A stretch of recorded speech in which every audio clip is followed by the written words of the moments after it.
In this video, we are taking a look at the Cort GB Modern 5. This is a very lightweight jazz bass type of instrument. They actually describe it as a modern jazz bass, and I'd say that's pretty accurate. It's a modern, and I'd say a little dark sounding jazz bass, and it's got a lot of really cool features on it. It has these two Nordstrand big single pickups. It has a MarkBass Preamp, has this Babicz bridge, which is very lightweight, and also the Hipshot tuners, which are lightweight. So if you're looking for a lightweight, modern sounding jazz bass, this just might be the one for you. So let's take a look at a few of the sounds and the features on this bass. So you have these two pickups with an individual volume knob for each one. Then you have a tone control, and you can also pull on the tone control here to go into passive mode. So you can also play this bass passive or active. So let's check out some of these sounds and see what the bass sounds like. So I'm going to keep this EQ flat right here, both pickups all the way up. We'll just do a little bit of fingerstyle just to get an idea.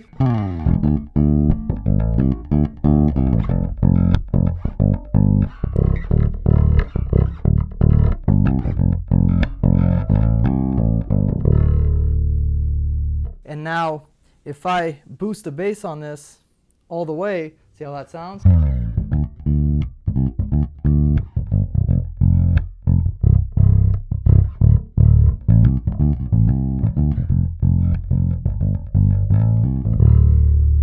And if we cut the bass all the way,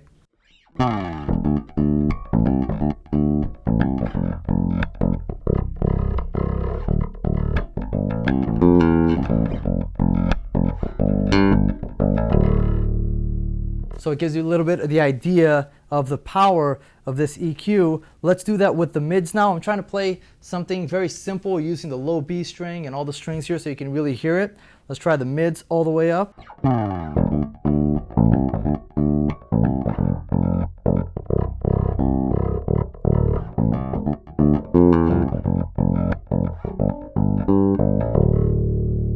And now the mids all the way down.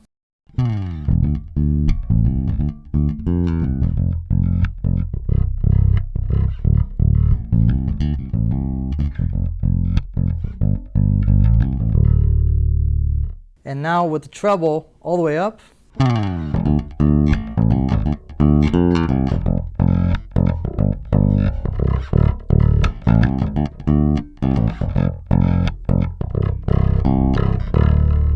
And now the treble all the way down.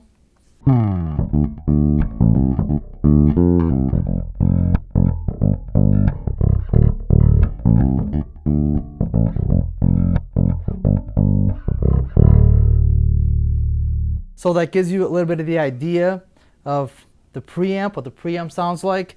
And let's also try in this passive mode here. So if I pull on the tone control, it goes into passive mode. Now the volume drops a lot when you do this, but when I edit this, I'm going to level match it so that the level sounds the same as when I was playing it active with the EQ, but the level does drop when you pull on this, even though you won't hear that in the video. So let's see what that sounds like.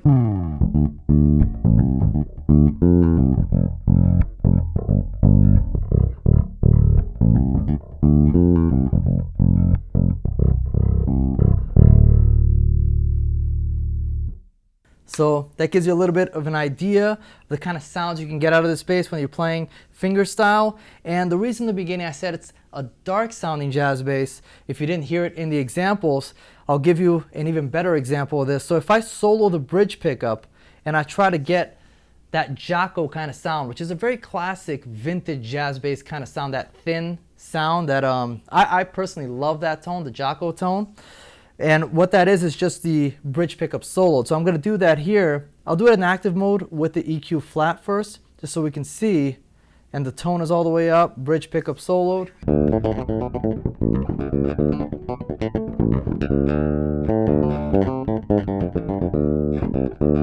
So you can see it's somewhat close to the Jocko sound, but it's a little bit darker sounding. You don't really get that vintage jazz bass bridge pickup solo kind of sound. And even if you go to passive, so we bypass this whole preamp, it's still, let's check it out.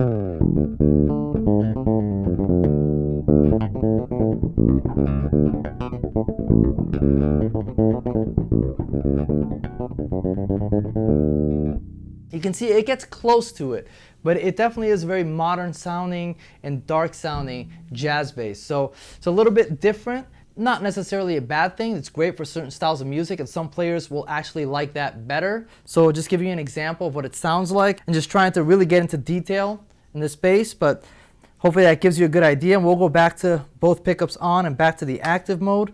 I have the whole thing flat right here, and let's try some slap on this and see how that sounds. So with the EQ completely flat, both pickups on.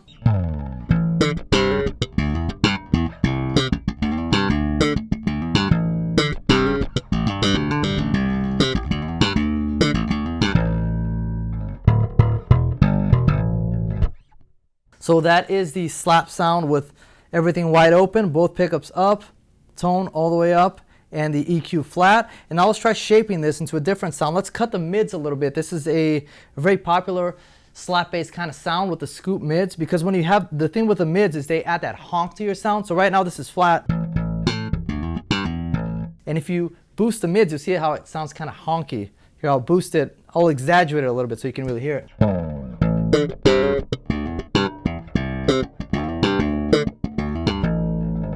So the idea behind taking out the mids and scooping the mids is to take out that honk. So we'll do that now.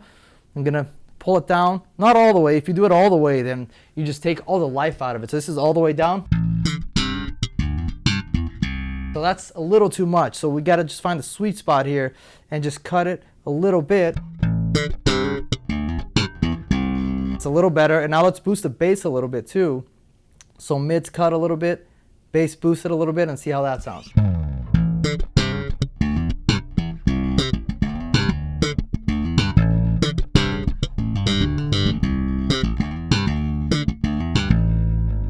So that's a pretty cool slap bass sound right there. I like how that sounds. Cut the mid a little bit, boost the bass a little bit, and it sounds really good. And we can even, if you want to take this further, let's play with the treble too and cut the treble a little bit. So here it is with the treble flat. And then I cut the treble. Now let's try that again. So I cut the mids, the treble, and boosted the bass a little bit.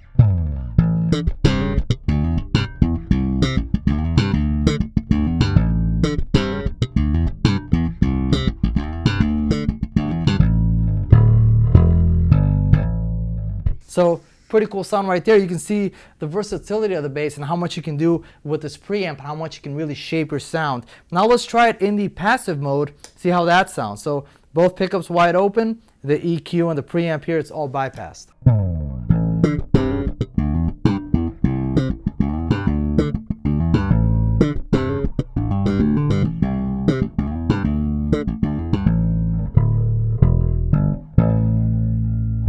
So hopefully that gives you an idea of the slap bass sound and everything you can do with this bass. Now let's go back to the active mode, and now let's do a little bit of pick playing, because I know a lot of people play with the pick. So let's see how that sounds in the active mode with both pickups all the way up and the EQ flat.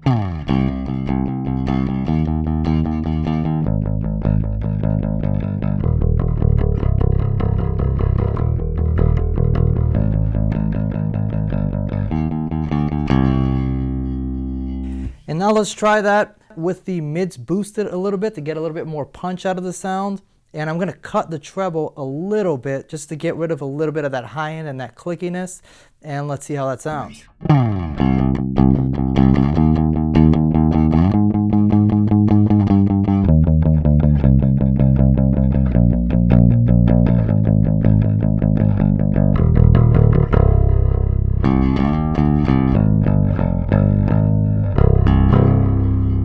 That's a pretty cool pick sound right there.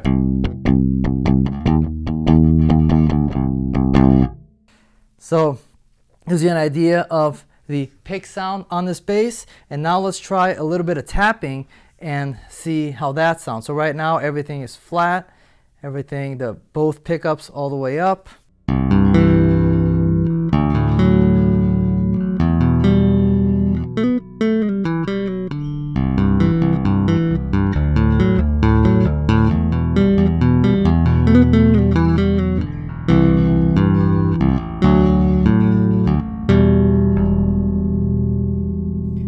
So very good tapping sound, as you can hear. Let's play around with the EQ a little bit on that and see how we can shape that sound and improve it a little bit. So I'm gonna bring out the mids a little bit.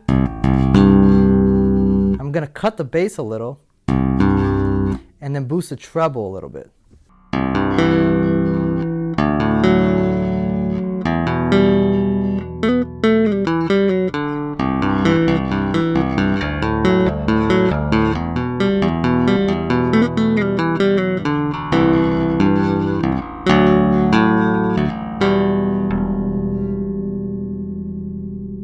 So there you have it, tapping sound with a little bit of EQ shaping there. And let me bring everything back to flat. And for this last section here, we can play around with harmonics a little bit. So what I'm gonna do is I'm gonna solo the bridge pickup, because that's something I like to do when I'm playing harmonics. And let's actually boost the treble a little bit, just to get a little bit more of that harmonic to ring out.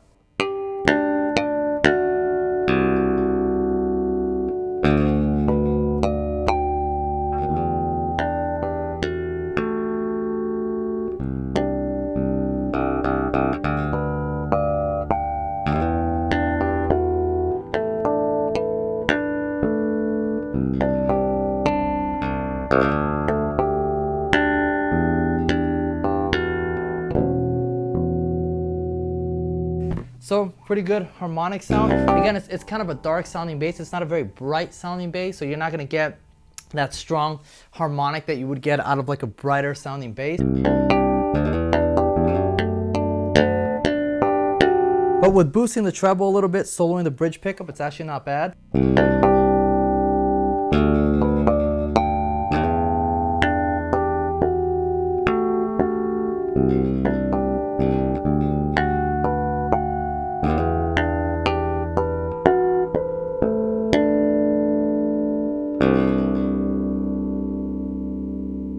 So gives you an idea of the harmonics sound on this bass.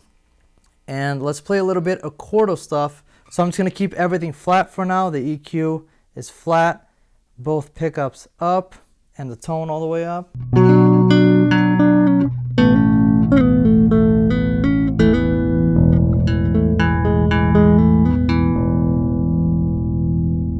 So pretty dark sounding bass, so I wouldn't necessarily use it for chordal stuff and some of the solo bass arrangement stuff. It's a little too dark sounding for my taste. I mean, some people might like that, but for me, this just isn't the best bass for that kind of stuff.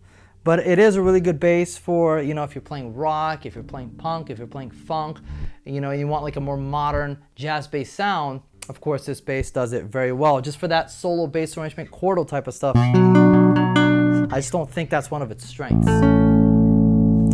Okay, so let's talk about a few things that I don't like about the bass, because people always want to see the good and the bad, right? And this is all just personal preference. This is just me personally, what I didn't like about the bass.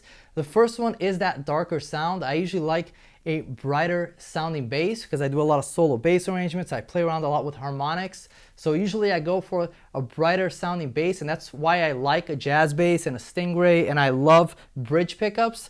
So this one is a little more on the dark sounding for me personally.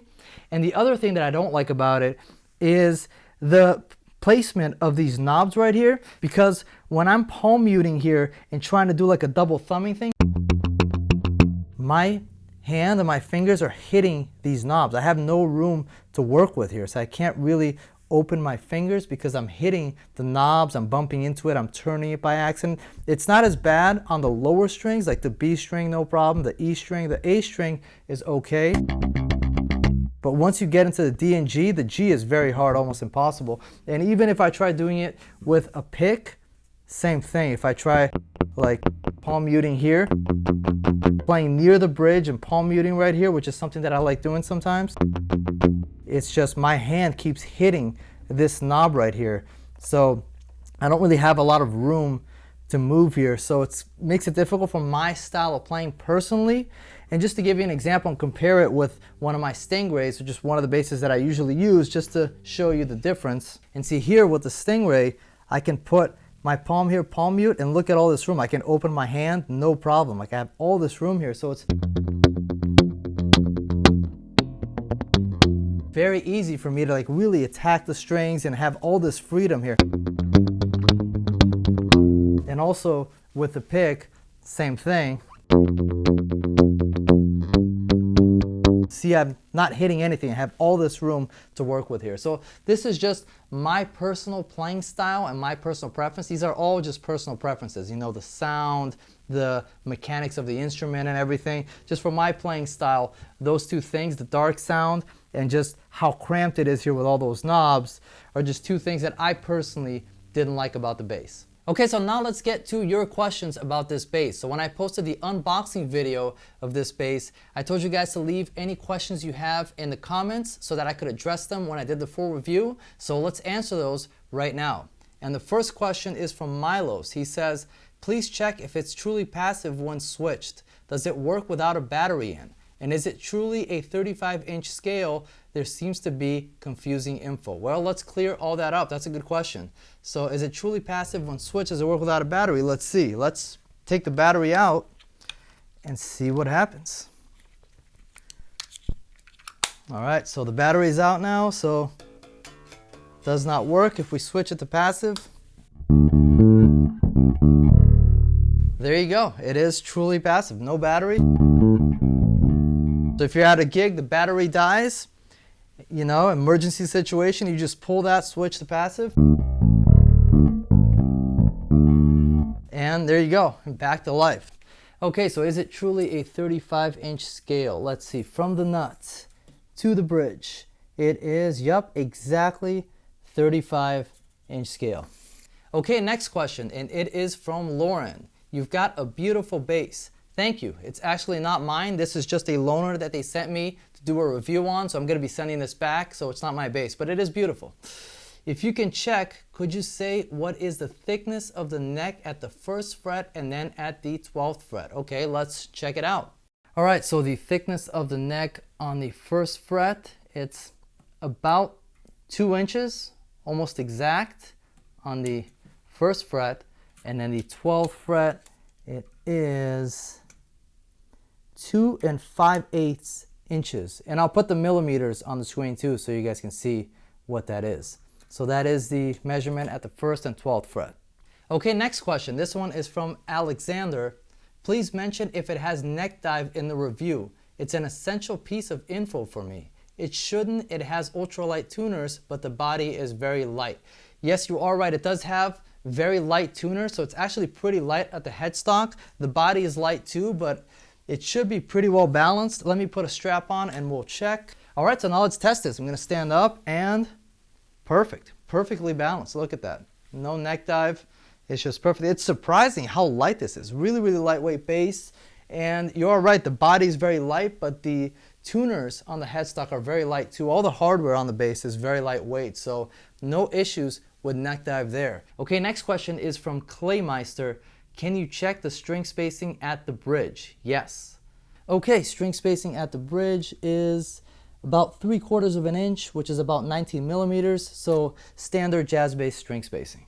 And that was the last question. So hope you guys enjoyed this review. Hope it answered all the questions that you have and covered everything that you wanted to see. If you have any more questions, leave it in a comment down below and I'll try to get to them and help you guys out. So that being said, hope you guys enjoyed the video. Leave a like on the video if you did like it, and I'll see you guys on the next one. Thank you.